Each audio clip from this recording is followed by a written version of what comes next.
বন্ধুরা, আজকের গল্পটা একটু অন্যরকম হতে চলেছে, তাই পুরো গল্পটা শোনার জন্য অনুরোধ রইল। আমার কলেজ ভর্তির টাকা জোগাড় করতে না কিভাবে কাকুর সাথে কাজ করল, তা আমি নিজের চোখে দেখেছি। আর সেই সুযোগে আমিও বায়না ভরলাম, মায়ের সাথে কাজ করব। মা প্রথমে বারণ করলে শেষ পর্যন্ত বাধ্য হল। বন্ধুরা, হয়তো তোমরা আমাকে খারাপ ভাবতে পারো, তবু যা সত্যি তাই আজকে তোমাদের বলবো। আমার নাম আরিয়ান। এবার উচ্চ মাধ্যমিক পরীক্ষা দিলাম, কলেজে ভর্তির অপেক্ষায় আছি। আমার মায়ের নাম নুসরাত জাহান। মায়ের একটু বর্ণনা দিই।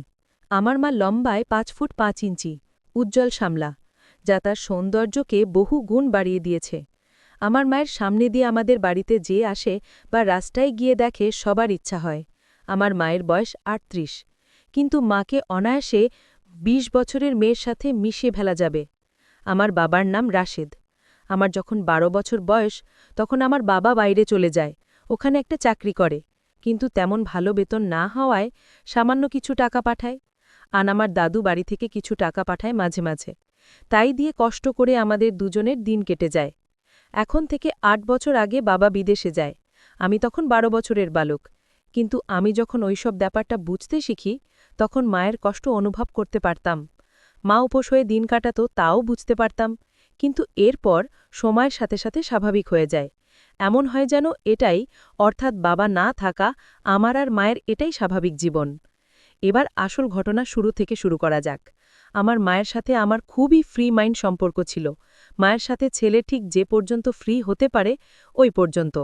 যেহেতু ঘরে শুধু আমরা দুটি প্রাণী থাকতাম, তাই আমার সব কথা মাকে বলতাম। আর মায়েরও অনেক কথাই আমার সাথে শেয়ার করত। কলেজে বা পাড়ার আমার কোনো মেয়েকে পছন্দ হয়েছে, আমার কেমন মেয়ে পছন্দ, কোন টাইপের ছেলেদের মেয়েরা লাইক করে, এসব ব্যাপারে আমাদের কথা হতো।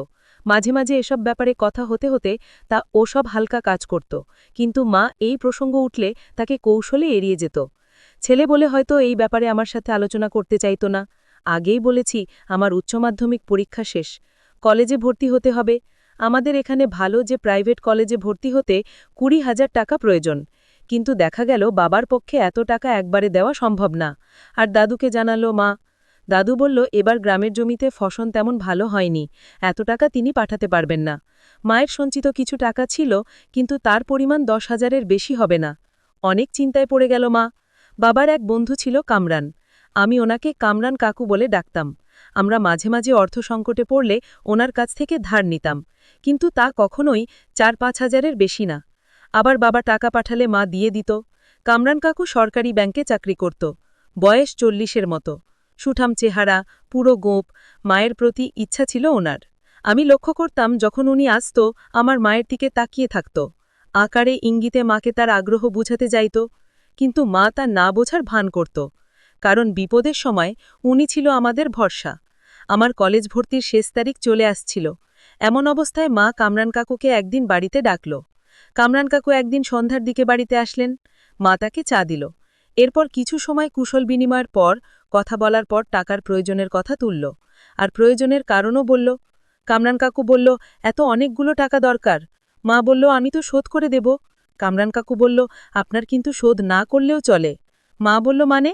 কামরান কাকু বলল, মানে আপনি যেটা বুঝেছেন ওটাই, ওটাই আমার শর্ত। আমি 20,000 টাকা দেব, কিন্তু আমাকে 1 রাত সময় দিতে হবে আপনাকে। মা বুঝতে পেরে মুখ নিচু করল। মা যখন মুখ তুলে কাকুর দিকে তাকালো, তখন কামরান কাকু সচেতনভাবে মায়ের দিকে তাকিয়ে হেলতে লাগল। মা তা দেখে লজ্জা পেল। কামরান কাকু বলল, দেখুন, জোর করার তো কিছু নেই এখানে, সব আমি। তাহলে আসি, আপনি রাজি থাকলে ফোন করবেন। এই কথা বলে কামরান কাকু বাড়ি থেকে বের হয়ে গেল। মা আর কামরান কাকুর মধ্যেকার কথাবার্তা আমি সব আড়াল থেকে শুনেছি। মা এটাও জানে না। এরপর মা কয়েকদিন খুব চিন্তিত হয়ে থাকল। আগের মতো হাসে না, আমার সাথে ভালোভাবে কথা বলে না। মা দেখলাম তার বাবার বাড়িতে এবং পরিচিত আত্মীয়স্বজনের কাছে টাকা ধার চাইল, কিন্তু কেউ এতগুলো টাকা দিতে চাইল না। মা যে করে হোক আমার কলেজ ভর্তির টাকা জোগাড় করবে, এটা আমি জানতাম। কারণ মা বাবাকে কথা দিয়েছে বাবার অনুপস্থিতিতে আমার কোনো রকম ক্ষতি হতে দেবেন না। মা বাবাকে নিশ্চিন্ত করার জন্য মোবাইলে বলে দিল টাকা ম্যানেজ হয়ে গেছে। কামরান কাকুর যাওয়ার 3 দিন পর মা আবার কামরান কাকুকে ফোন করে বাড়িতে আসতে বলে। কামরান কাকু ফোন পাওয়ার 20 মিনিট পরেই চলে আসে। আমি দরজা খুলে কাকুকে ভিতরের ড্রয়িং রুমে বুঝতে বললাম। কাকুর চোখে মুখে খুশির ঝলক লক্ষ্য করলাম। কারণটা তো আমি জানি। যাই হোক, ওনাকে বসতে বলে আমি ভিতরের রুমে গেলাম। একটু পরে মা ড্রয়িং রুমে আসলো। আমি পাশের রুম থেকে আড়ি পাতলাম। মা বলল, টাকাটা আমার সত্যিই প্রয়োজন, আমার ছেলের জন্য প্রয়োজন। কামরান কাকু বলল, ওকে, আমি তো টাকা নিয়ে রেডি আছি, তাহলে কাল আসি। মা লজ্জায় মুখ নিচু করে বলল, কোথায় আসবেন? কামরান কাকু বলল, কোথায় বোঝো না? তোমাকে পেতে আমার কতদিনের ইচ্ছা, তোমাকে পাবো তা কি তুমি বোঝো না? মা কাকুর কথাই সম্বোধনের এই হঠাৎ পরিবর্তনে হতবাক হয়ে পড়ল। এরপর কয়েক মিনিট নীরবতা শেষে মা নীরবতা ভেঙে বলল, এখানে কিভাবে সম্ভব? আমার ছেলে। কামরান কাকু বলল, ওসব নিয়ে তোমাকে ভাবতে হবে না। কাল সকালে আমার লোক একটা ব্যাগ দিয়ে যাবে, ওই ব্যাগ খুলে সব পেয়ে যাবে। কি করতে হবে? মা নীরব হয়ে থাকলে কাকু চলে গেল। মা তার রুমে গিয়ে শুয়ে পড়ল। আমাকে ডেকে বলল, রাতে খাবে না, আমাকে খেয়ে শুয়ে পড়তে বললেন। পরের দিন সকাল 10টায় যথারীতি একজন লোক এসে দরজার কাছে থেকে একটা ব্যাগ মায়ের হাতে দিয়ে চলে গেল। মা ব্যাগটা তার রুমে নিয়ে রাখল। মা আমার জন্য তার মূল্যবান জিনিস বিক্রি করছে, এটা ভেবে আমার খারাপ লাগল, কিন্তু অদ্ভুত এক ধরনের রোমাঞ্চ অনুভব করলাম। এর একটু পরে মা গোসল করতে ঢুকল। আমি একটা রিস্ক নিলাম। এই ফাঁকে মায়ের রুমে গিয়ে ব্যাগটা খুললাম। ব্যাগে দেখে নীল রঙের একটা শাড়ি, নীল রঙের একজোড়া অন্তর্বাস, একটা মেডিসিন আর একটা কাগজ। কাগজে লেখা, নুসরাত, আমার ভালোবাসা নিয়ে তোমাকে পাওয়ার জন্য আমি অধীর আগ্রহে অপেক্ষা করছি। যেদিন তোমাকে প্রথম দেখি ওই দিন তুমি একটা নীল শাড়ি পরেছিলে, তাই আজ রাতে তোমায় আমি নীল শাড়িতে দেখতে চাই। আর ওই মেডিসিনটা তোমার ছেলেকে 10টার দিকে কোনো লিকুইডের সাথে মিশিয়ে খাইয়ে দেবে। ওর ঘুম কাল দুপুরের আগে ভাঙবে না। কিন্তু আমি ওই দিন শরবতও খেলাম না, কিন্তু আমার রুমে ঘাপটি মেরে রইলাম। মা এসে আমাকে দেখে গেল আর খালি দুধের গ্লাস নিয়ে গেল। আমি মরার মতো পড়ে রইলাম। 11টার দিকে কাকু আসলো। আমি আমার আড়ি পাতা স্থানে চলে গেলাম। কাকু আর মা বসার ঘরে। মা দেখলাম নীল শাড়ি পরেছে আর স্নান করে সুন্দর করে সেজেছে। কাকু মায়ের মাথা থেকে পা পর্যন্ত দেখে মুখ থেকে ওয়াও শব্দ বের করল। মাকে বললে, এত দূরে বসে আছো কেন? আমার কাছে এসে বসো। মা তার জায়গায় বসে রইল। কাকু এবার ধমক দিয়ে বলল, কিরে, তুই আসবি না? আমি চলে যাব।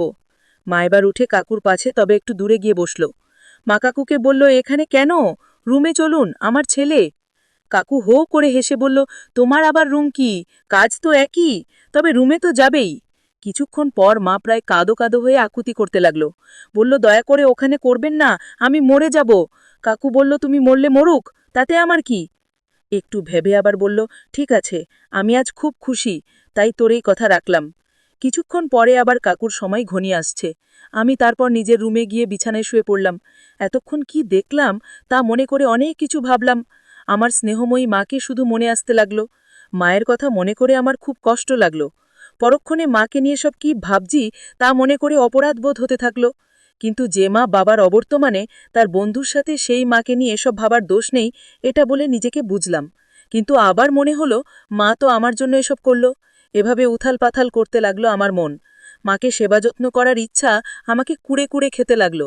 সেই সিদ্ধান্ত নিলাম, মা যখন আমার বাবার অবর্তমানে, মায়ের সব দায়িত্ব আমার হওয়া উচিত। ঘুম আর আসলো না। সারা রাত মায়ের কথা ভেবে কাটালাম। এক ঘুমে দুপুর 2টায় ঘুম থেকে উঠে গোসল করার পর খাবার টেবিলে গিয়ে দেখলাম আমার খাবার দেওয়া। মায়ের অদ্ভুত পরিবর্তন। নিজে খেয়ে নিজের রুমে শুয়ে আছে, আমাকে একবারও ডাকল না। যাই হোক, আমি খেয়ে নিলাম। মায়ের দরজার কাছে গিয়ে দেখলাম মা আমার পিছন ফিরে ঘুমিয়ে আছে। আমি মায়ের দিকে এক মনে তাকিয়ে থাকলাম। অনেক কষ্টে নিজেকে সংযত করলাম। এভাবেই দিন কাটতে লাগলো। মা আর আমের মতো আমার সাথে কথা বলে না। আমার হাতে কাকুর দেওয়া কলেজ ভর্তির টাকা দিল। আমি টাকা কোথায় পেয়েছো এটা মায়ের কাছে জিজ্ঞাসা করলাম না, কারণ আমি তো জানি আমি টাকা জমা দিয়ে কলেজে ভর্তি নিলাম। 3 মাস পর ক্লাস শুরু। এভাবে চলতে লাগলো। আমি লুকিয়ে চুরিয়ে শুধু মাকে দেখে যাচ্ছি আর নিজেকে নিজেই শান্ত করছি। মায়ের ঘর ঝাড়ু দেওয়া, কাপড় কাচা, ঘুম, রান্না সবই ছিল মায়ের জন্য। ইদানিং দেখি মা তার ঘরের দরজা বন্ধ করে ঘুমায়, যা আগে করত না। আমার ধারণা মাও নিজেকে নিজে শান্ত করে, আবার অন্য কিছুও নিতে পারে। কাকুর ওই দিনের ব্যবহারে মায়ের ইচ্ছা আবার জেগে উঠেছে। এমন করে 10-12 দিন কেটে গেল। একদিন বিকেলে বন্ধুদের সাথে আড্ডা দিয়ে আমি বাড়িতে আসলাম। দুপুরের দিকে মা ঘুমিয়ে থাকলে আর আমি বাইরে গেলে আমি আর মাকে ডাকি না, তালা দিয়ে চাবি নিয়ে বাইরে চলে যাই। বেশি দূরে না গেলে এটা করি। বাড়িতে কেউ আসলে মা ফোন করে আমি এসে খুলে তাকে ভেতরে নেই। সেরকম তালা খুলে আমি সন্ধ্যায় বাড়িতে ঢুকলাম।